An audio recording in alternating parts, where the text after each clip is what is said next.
Now, if we're going to talk about the interrelationship of some of these things, what we could talk about is we have a speaker who is wanting to go somewhere, and to go somewhere that is idyllic in a way.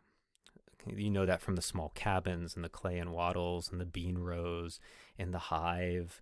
And he's projecting the things that he'll have when he goes to this place.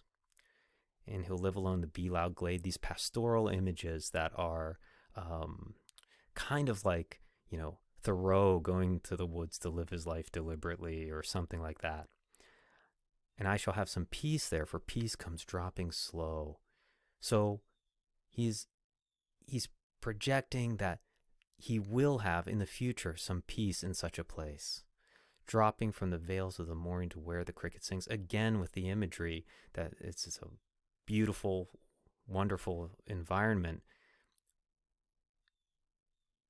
And it brings to mind that why he wants to go, or suggests the idea that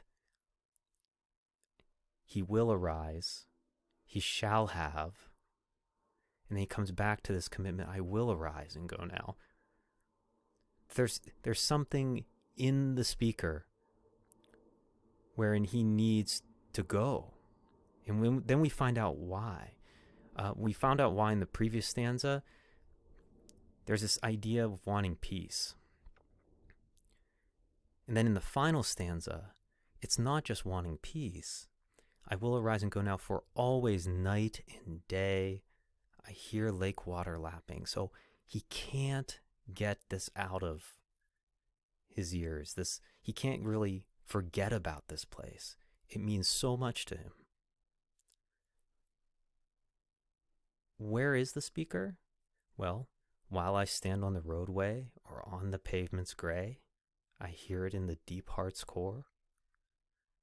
This is a contrary image to the images that come before, all those pastoral images.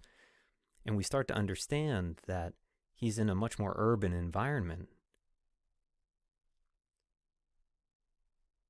And that urban environment that the speaker is in is not satisfying some of his need to, as I guess Thoreau would say, live his life deliberately, right? That this peace that he so craves is linked to nature, and it's only when he goes there that craving will be satisfied.